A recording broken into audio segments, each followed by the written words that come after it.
할렐루야. 반갑습니다.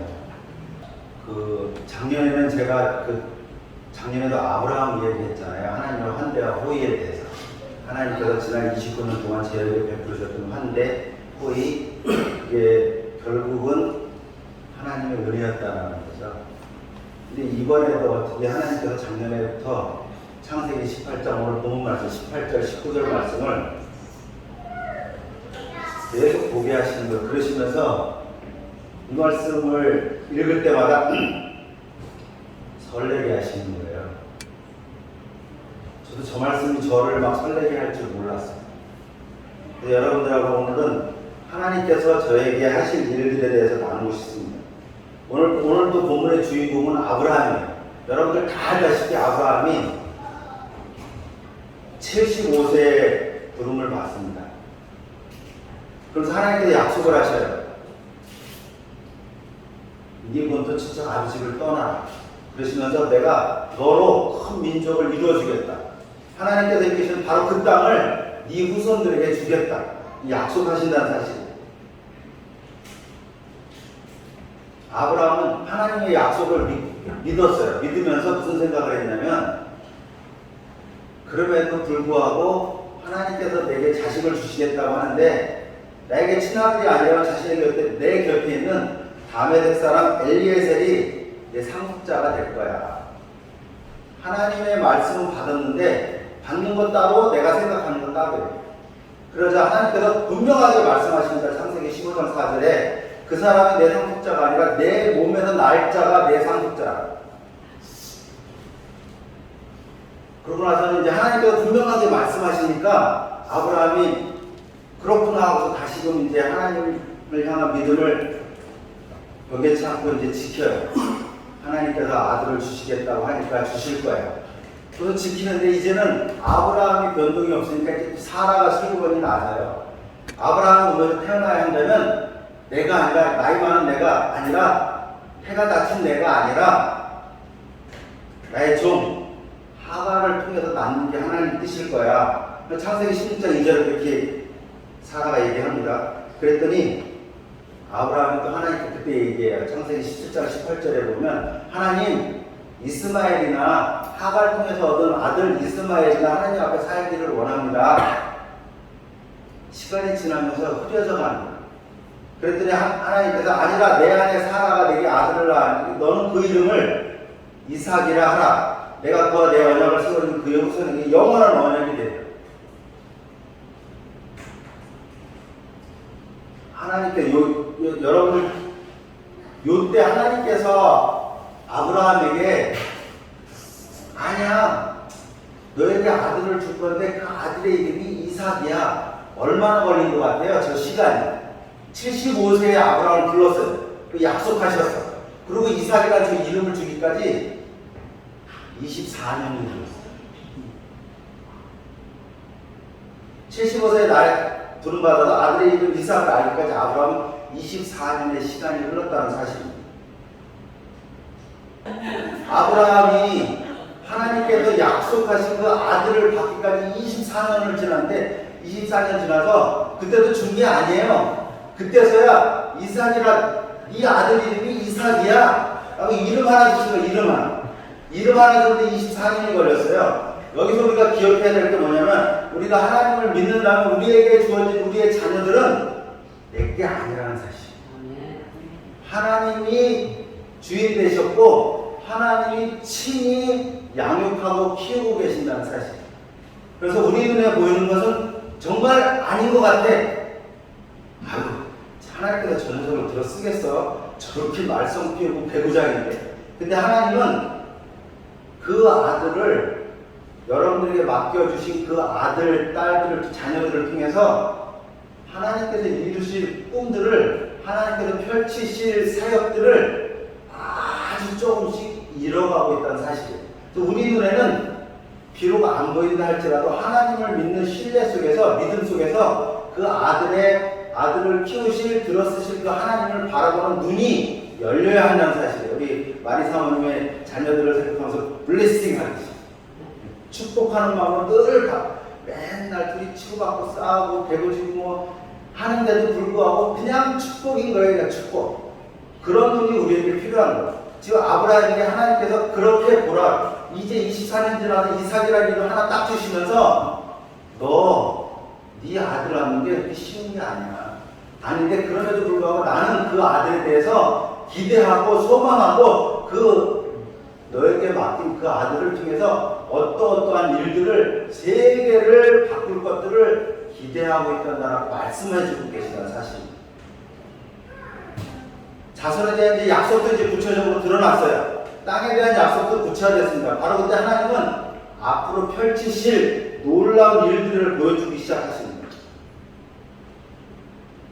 오늘 본문 창세기 18절과 19절입니다. 아브라함은 강대한 나라가 되고 천하 만민은 그로 말미암아 복을 받게 될 것이 아니냐. 내가 그 자식과 건속에게 명하여 여호와의 도를 지켜 공의와 정의를 행하게 하려고 그를 택하였느니 이는 나 여호와가 아브라함에게 대하여 말한 일을 이루려 함이니라. 저는 여러분들은 하나님께서 아브라함을 왜 택했다고 생각하셔요? 그냥 하나님의 백성들을 이 세상에 이제 살게 하려고? 근데 하나님께서 오늘 본문 말씀에 정확하게 말하고 계십니다.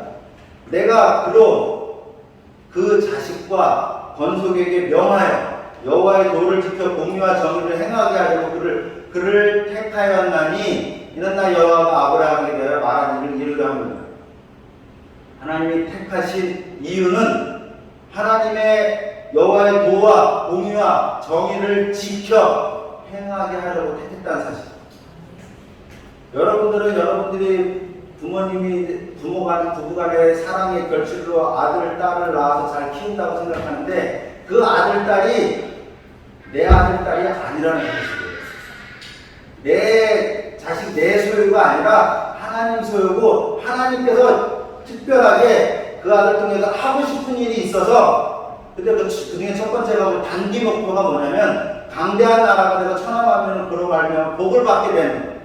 하나님께서 축복하시는 민족이 되는 거예요. 하나님께서 은혜를 베푸시는 민족이 되고 그래야 이 세상의 그 어느 민족보다 행복하며 복된 삶을 살아가는 민족이 되는 거예요. 우리는 우리 아들, 딸들이, 우리의 자녀들이 그냥 잘 살았으면 좋겠어요. 돈 걱정 없이 누구에게 멸시도 받지 않고 잘 살았으면 좋겠다는 게 우리의 그냥 바람이에요.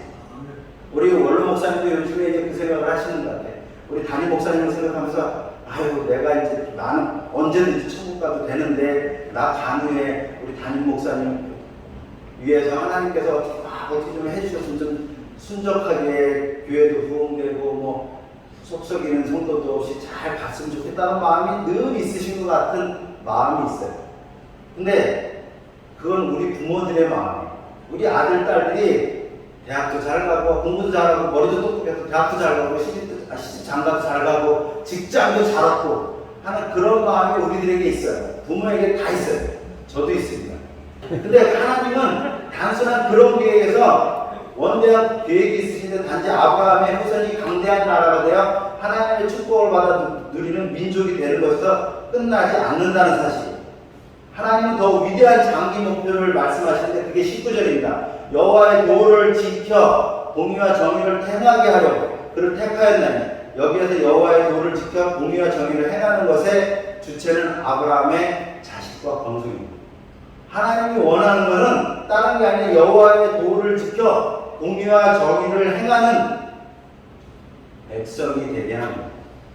하나님께서 아브라함을 선택하신 가장 궁극적인 목표가 있다면 그것은 아브라함으로 말미암아 그의 자녀들과 그의 후손들이 하나님의 도를 행하고 이 세상에 공의와 정의를 실천하는 민족을 일으키려는 하나님의 원대한 꿈. 그냥 그저 그렇게 살다가 잘 먹고 잘 살다가 그냥 끝이 아니라 세상 속에서 살아내면서 공의와 정의를 실천하는 민족, 하나님의 절대자가 되는 민족, 하나님의 절대 주인이 되고 하나님의 모든 것의 전부가 되는 세상을 만들어가는 자녀를 삼는 게 하나님의 목적이었다는 사실.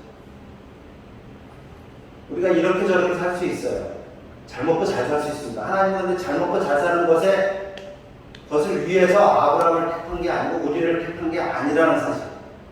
하나님 우리가 매 순간 눈 뜨면서부터 잘 때까지 우리가 이 세상에 와서 주님 나라 갈 때까지 하나님 나라만 생각하며 하나님의 공의와 정의가 이루어지는 세상을 이루어내는 핵심 역할을 감당하는 자가 우리가 되기를 원하신다는 사실.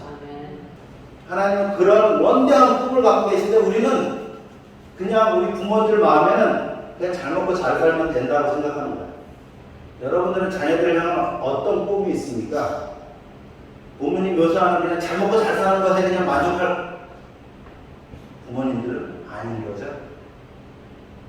그냥 우리 애가 그냥 잘 먹고 잘 살아서 잘 되는, 세상적으로 잘 되는 거에 만족하는 부모들이 아니라는 사실입니다. 하나님은 우리의 마음은 그냥 우리 아들, 딸이 잘 먹고 잘 살았으면 좋겠어요. 저는 가끔 그 생각을 해요. 제가 갖고 있는 제 아들 정빈이에 대한 바람이 요 정도라면 얘는 항상 여기에. 그래가지고 제가 가끔 그러거든요. 정빈아, 그렇게 힘들게 안 살아도 돼. 그냥 네가 할 수 있는 아주 최선을 다하되 너무 무리해서 잘 되려고 하지 마.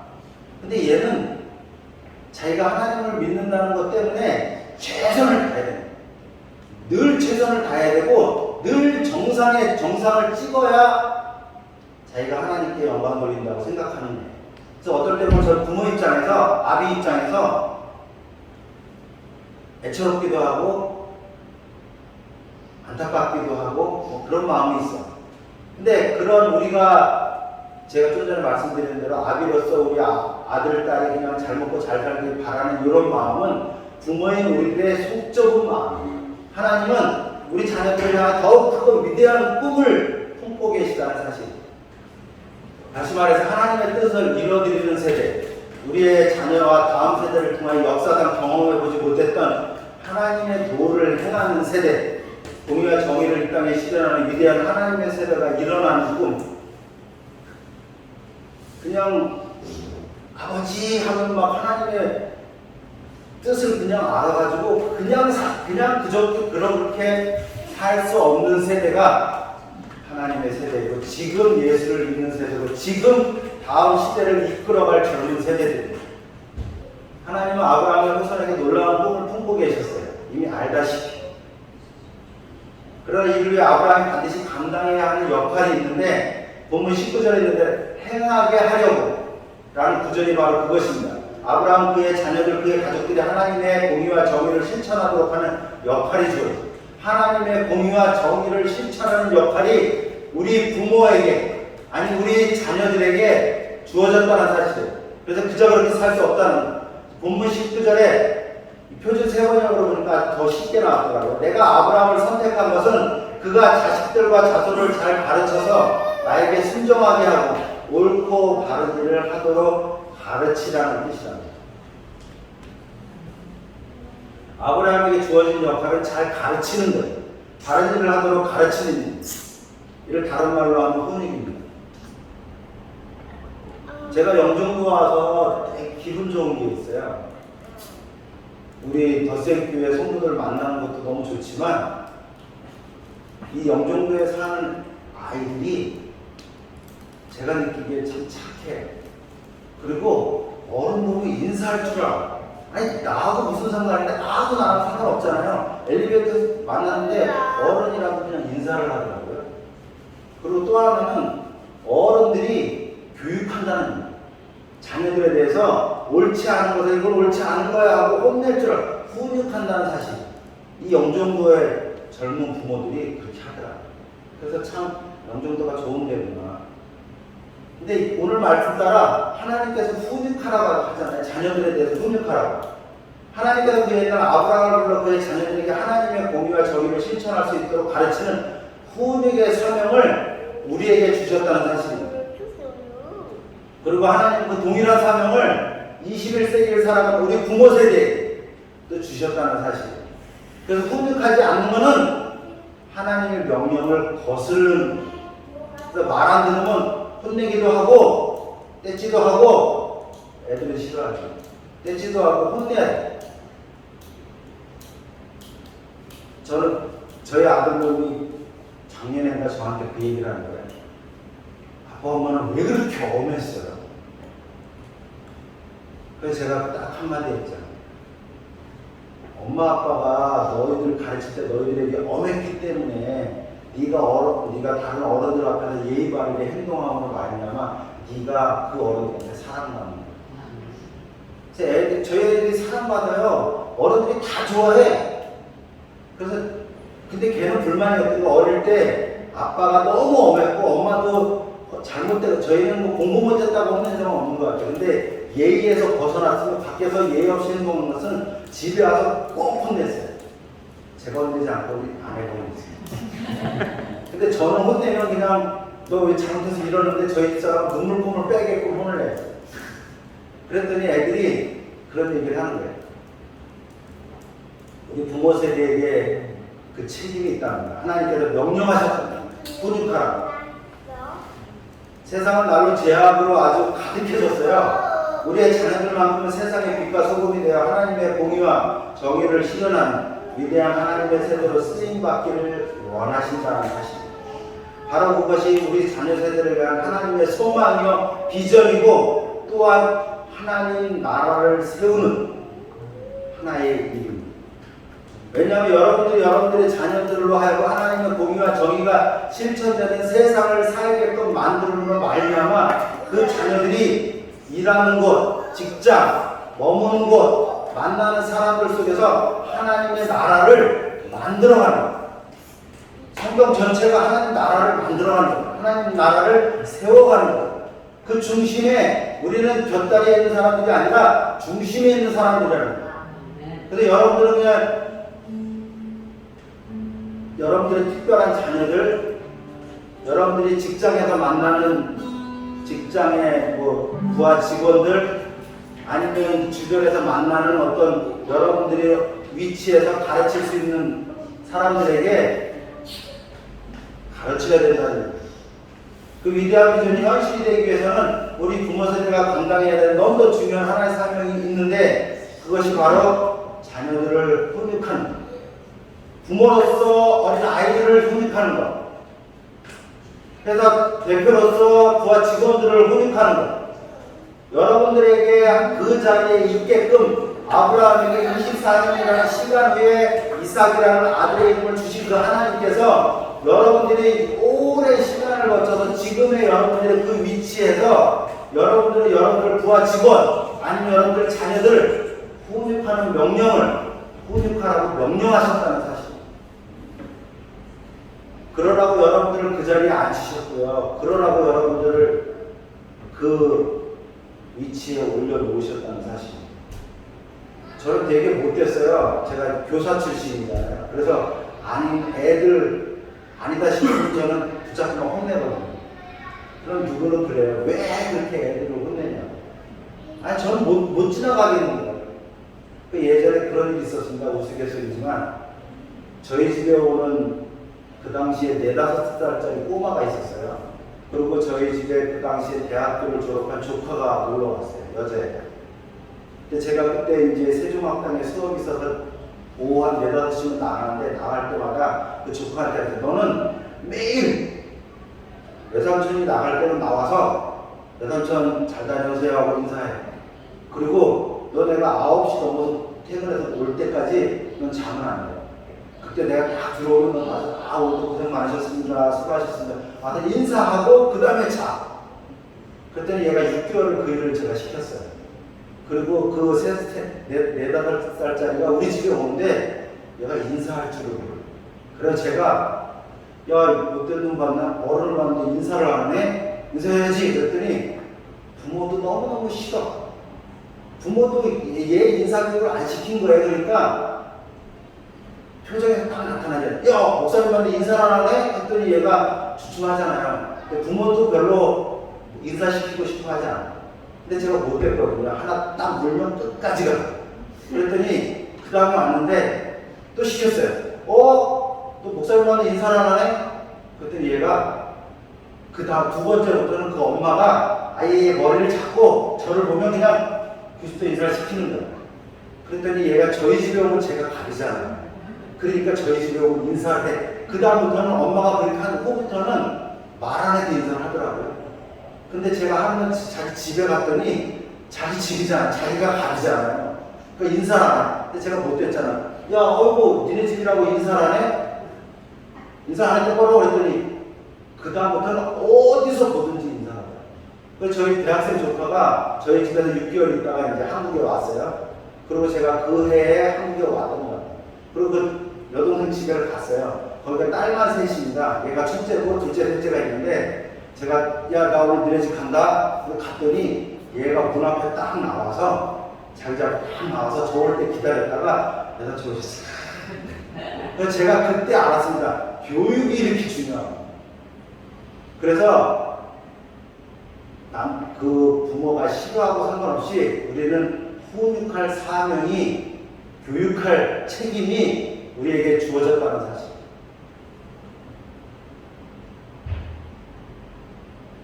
우리의 자녀들의 소유는 부모님 아닌 하나님에게 있습니다. 부모님 여러분들에게, 우리에게는 맡기셔서 훈육할 사명만을 주셨어요. 내 마음대로 해서는 안 되는 하나님 허락하신 하늘에 속한 하늘 자녀들이 우리에게 맡겨주신 자녀들입니다. 그래서 하나님께서 자녀들을 훈육하기 어려운 지역인 터키, 중동, 북아프리카, 중앙아시아 MK들에게 부모님을 빼앗아간 하나님 아닌 그들이 하나님을 만날 수 있도록 공의와 정의를 지키는 자녀들로 훈육할 하늘공동체 아카데미인 바투미를 설립할 마음을 하나님께서 몇 년 전부터 제게 주셨어요. 제가 터키에서 지금 19년, 20년째 사역을 하고 있는데 이제 터키 땅을 떠나서 그 옆에 나라 이제 부르지아, 조지아, 바투미에다가 이제 학교 세우려고 준비 중에 있습니다. 하나님께서 저에게 명령을 하셨어요. 다음 세대를 훈육해라. 근데 이 훈육의 명령은 저만의 명령이 아니라 하나님 모든 어른들, 모든 부모들에게 주신 명령입니다. 훈육. 다 함께 한번 읽어보겠습니다. 시작. 다음 세대를 위한 하나님의 명령입니다. 훈육, 하나님께서 여러분들에게 명령하신 명령입니다.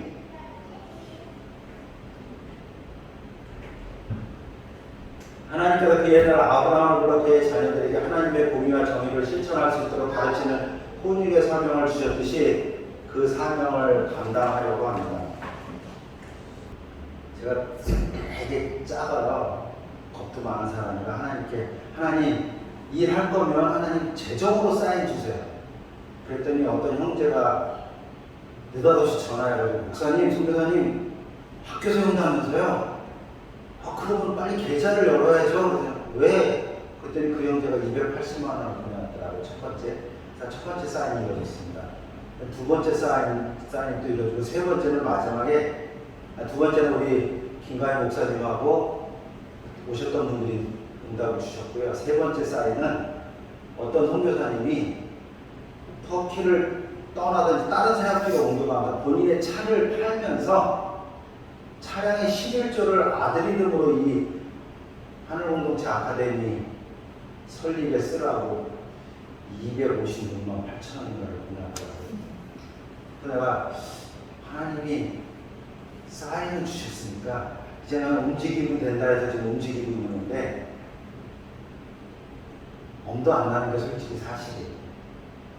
제가 뭐 할 수 있는 게 없죠. 근데 제가 더생교회 예배를 참석하면서 우리 김광현 담임 목사님 말씀 들으면서 위로를 참 많이 받아요. 지난 수요일이었죠. 갖고 있는 거 보지 왜 없는 거 보면서 낙심해요. 저도 그랬거든요. 하나님께서 1,000만 원 정도를 모아주셨어요. 1,100만, 100 얼마를 모아주셨어요. 지금까지. 근데 1,100만 원 해야 만불도 안 되잖아요. 근데 저거는 45만 불에서 55만 불이 필요한 상황인데 45배, 55배가 더 있어야 되는데. 그래서 깜깜한데 이 없는 거 생각하면, 하나님이 책임질 영역을 생각하면 힘 빠져요. 아니, 하나님 생각하면 힘 안 빠져야 되는데 내가 채워야 된다고 생각하면 힘 빠져요. 근데 내가 있는 거 생각하면 지금 만불이나 있네. 나머지 이제 하나님 하실 거죠? 채워주실 거죠? 그러면서 그날부터, 지난 수요일부터 설레기 시작했어요. 기대가 되기 시작했어요. 하나님께서 누구를 통해서, 어떤 분을 통해서 저 재정을 채울까? 기대가 되더라고요. 내가 할 일이 아니잖아요. 내가 할 수 있는 일도 아니고, 그러면 전적으로 하나님이 하신 일이니까, 하나님이 주신 사명이고 행하라고 했으니까, 감당하라고 했으니까 나는 그냥 감당하면서 하나님 어떻게 하시는지 목도 없는지 이렇게 표현하면 뭐하지만 즐기면 됩니다. 그 생각을 하는 거예요. 그러면서 여러분들에게 어떤 일은 파리를 따라갔더니 화장실이, 어떤 일은 꿀벌을 따라갔더니 꽃밭이, 어떤 일은 부자를 따라갔더니 돈더미에, 어떤 일은 거지를 따라갔더니 쓰레기 더미에 있었답니다. 현실 사회에서는 누구와 함께 하느냐가 매우 중요하다면, 심지어 당신의 발전 방향을 개선시켜주면 당신 인생의 승패를 결정한다. 어떤 사람과 함께 하느냐에 따라 그 어떤 인생이 따라옵니다. 부지런한 자와 함께하면 게을러지지 않고 적극적인 자와 함께하면 의기소침해지지 않습니다. 여러분들이 예수 믿음으로 덧센 교회에 함께함으로 여러분들의 영생이 보장됩니다. 지혜로운 자와 함께하면 두드러진 삶을 살고 고상한 자와 함께하면 나는 어느덧 정상으로 인도된답니다. 하나님 주신 꿈꾸는 자와 함께 해주시길 부탁드립니다. 그러면 여러분들이 하나님의 명령을 이루는 자리에서 하나님의 영광을 보게 되실 것입니다. 하나님께 제게 주신 마음. 저희 그 생각해서 왜 하나님 올해는 덧센 교회에서는 벌써 2번을 쓰게 하시지? 왜 그럴까? 하나님께서 덧센 교회 하면 특별한 뭐가 있지 않을까? 그런 생각을 저는 해봅니다. 하필 왜 그 많은 교회들 중에, 그 많은 날들 중에 여러분들은 이 자리에, 이 시간에 계실까? 하나님께서 여러분들에게 주시는 말씀이 있지 않을까 생각합니다. 저는 제 자신을 보면 할 수 있는 게 아무것도, 좀 전에 창세기 18장 19절, 아니 19장 18절 20절, 18절 19절 그거 우리 담임 목사님 본문 낭독하는데 저 처음 봤어요. 울컥하는, 하나님 내가 뭘 하고 이런 큰 일을 내게 맡겨주시나 싶은 게 울컥하더라고요. 알게 모르는 감격이 오더라고요. 그 많은 사람들이 하나님의 일꾼들이 많은데 그 중에 내게 맡겨주셨다는 사실이 너무 감동적입니다. 그 감동적인 일에 함께할 은혜를 하나님께서 여러분들에게 주셨습니다. 함께 기도로 함께 해주시길 간절히